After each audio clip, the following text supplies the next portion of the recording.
Comment devenir plus fort que le diable?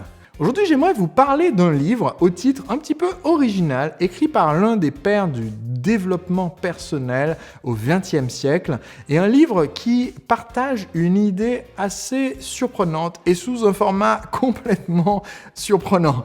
Il s'agit du livre Plus malin que le diable de Napoleon Hill.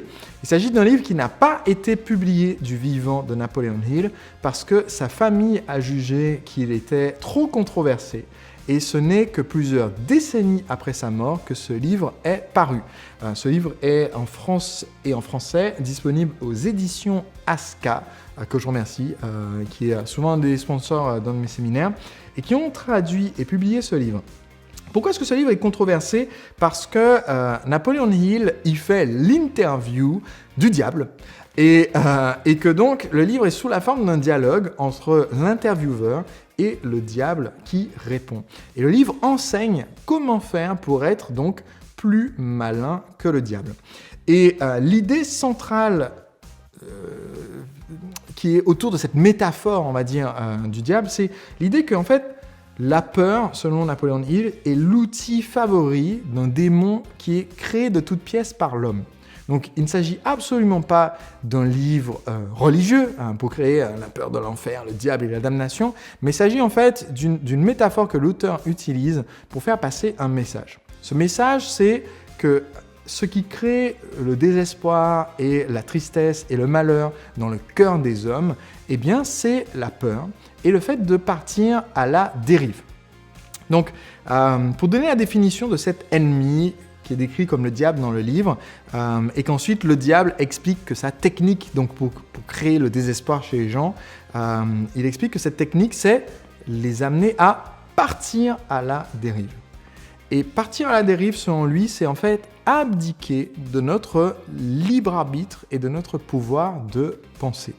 Pourquoi est-ce que j'ai choisi de faire un épisode des lectures de l'entrepreneur libre au sujet de ce livre?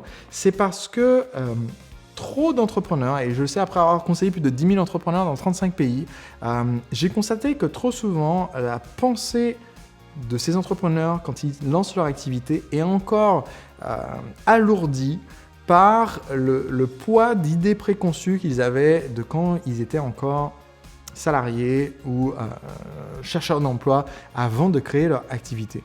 Trop souvent, vous démarrez votre entreprise, et ça m'est arrivé aussi, en ayant plein d'idées préconçues qu'on trimballe derrière nous et qui sont fausses, mais qui nous ont été enseignées par les parents, qui nous ont été enseignées par les professeurs, qui nous ont été enseignées par nos collègues dans notre travail précédent ou par notre patron dans notre travail précédent. Et ce sont ces idées reçues qui nous bloquent. Des idées reçues sur un plan marketing par rapport au budget que les clients sont prêts à investir, des idées reçues sur la façon dont on peut communiquer, mais aussi des idées reçues sur nous-mêmes.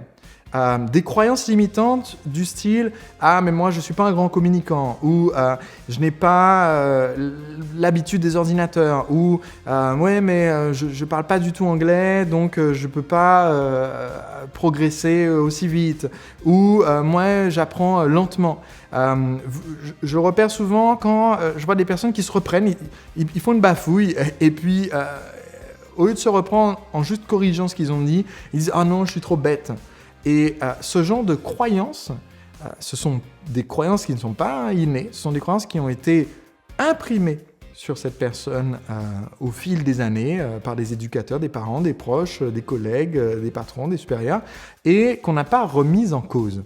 Et dans la conversation entre Napoleon Hill et donc le diable, entre guillemets, donc ce diable fictif avec qui il discute, il explique que donc ce diable explique que son deuxième meilleur atout qu'il utilise pour contrôler 98% de la population, c'est en fait l'éducation. C'est comment les parents et les enseignants religieux ou les enseignants scolaires inculquent aux enfants le fait que les enfants ne peuvent pas utiliser leur libre arbitre, leur libre choix pour remettre les choses en question.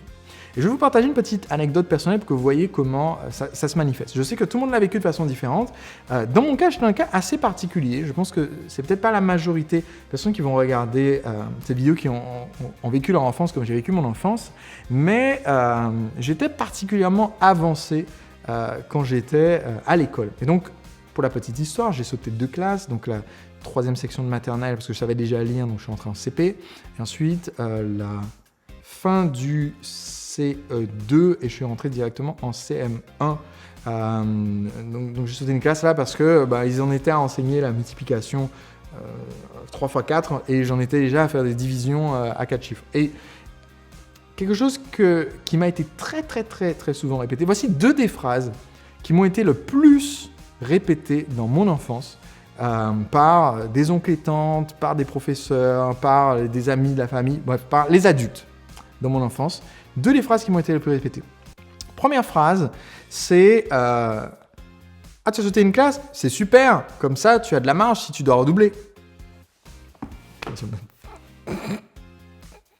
D'accord, c'est débile, mais ok, admettons.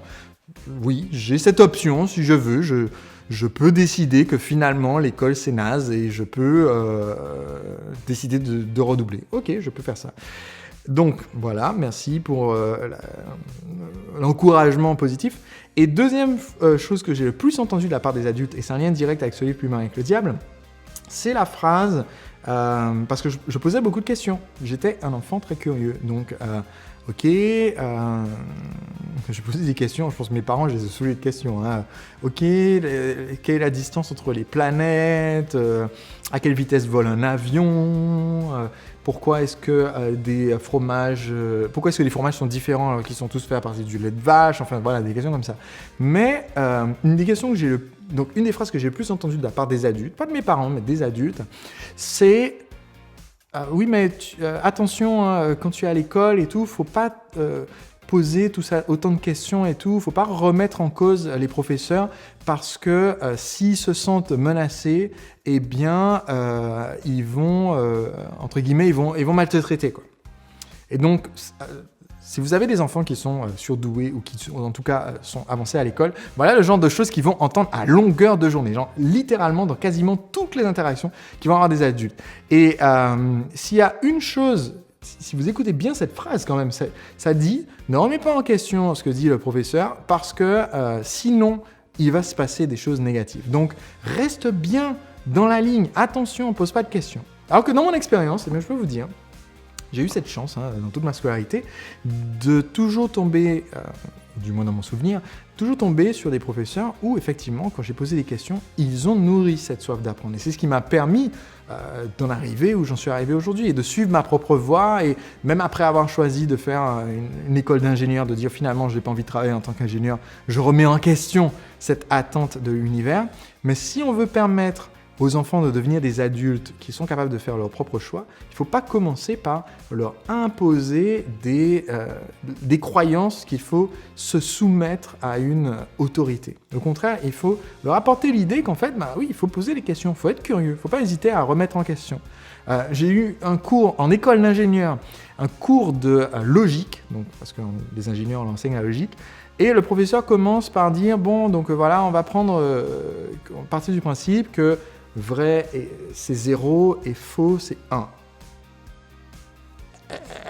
J'ai dit, excusez-moi, vous êtes sûr, vous n'avez pas fait une petite erreur ou une petite faute parce que, voilà, enfin, n'importe qui, alors, la plupart des gens qui vont voir cette vidéo, ça ne va pas leur parler, mais si ceux qui ont fait de l'informatique ou autre, commencer un cours en disant faux, c'est 1 et vrai, c'est 0, ça commence, mais très très mal. C'est l'équivalent de dire 2 plus 2 égale 5. Et surtout dans un cours de logique. Donc, le prof, lui, s'est pas trop remis en question. Il a dit non, j'ai fait exprès, c'est pour voir si vous allez suivre, etc. Et donc, il a continué tout son cours avec ce truc inversé, faux, pendant tout le cours, parce qu'il n'a pas voulu remettre en question que c'était fait exprès. Si vous apprenez pas à vos enfants, je dis ça à ceux d'entre vous qui sont parents, ceux d'entre vous qui sont formateurs ou instructeurs, si vous n'apprenez pas aux personnes qui apprennent de vous à remettre en cause et que vous ne montrez pas l'exemple de pouvoir se remettre en cause. Par exemple, j'ai dit des choses dans mes vidéos passées où après j'ai découvert d'autres façons de faire ou des meilleures façons de faire. J'ai une vidéo dans les rituels du jeudi où je parle des méfaits du sucre. Et je mets les fruits dans la même catégorie que les autres sources de sucre. Ça m'a été soulevé par un de mes clients, je pense que c'est Philippe Chenot qui m'a fait la remarque dans les commentaires YouTube. Sébastien, il faudrait que tu revérifies par rapport aux résultats de recherche parce que ce que tu dis par rapport aux fruits est faux. J'ai vérifié, effectivement, c'était faux. Donc c'était une exception par rapport à ce que je disais dans la vidéo. Mais du coup, le fait d'oser se remettre en question et d'admettre, j'ai mis en commentaire en réponse au message de Philippe, eh bien, ça donne l'exemple aux personnes qui apprennent de vous que on a le droit de se tromper. Et si on a le droit de se tromper, ça veut dire que tout le monde a le droit de nous remettre en question. Et si tout le monde a le droit de nous remettre en question, ça veut dire que eux qui écoutent ont le droit de se tromper, ce qui crée de la confiance en soi, de donner aux gens le droit de se tromper. Et en plus, ils ont le droit de remettre en question, ce qui crée aussi de la confiance en soi et ce qui crée de l'autonomie et ce qui fait qu'à terme, vos enfants ou vos élèves si vous êtes éducateur, ou vos clients si vous êtes formateur, eh bien, à leur tour, ils ont cette confiance en eux, ils osent remettre le statu quo en question et ils deviennent à leur tour plus forts que le diable. Donc, c'est un livre qui, selon moi, puisqu'on parle de remettre en question, je pense que la forme de ce livre fait qu'il est justement un peu trop controversé. C'est-à-dire, c'est difficile, je pense, pour beaucoup de gens qui sont croyants et qui n'ont pas remis en cause leur réflexion là-dessus, de se lancer dans la lecture d'un livre comme ça.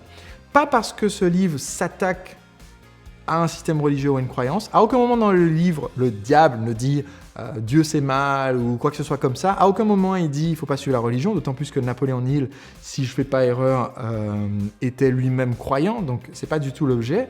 Mais à cause de la forme utilisée par ce livre, ce n'est pas tout le monde qui va oser se lancer dans la lecture d'un livre qui s'appelle Plus malin que le diable et qui raconte l'interview du diable.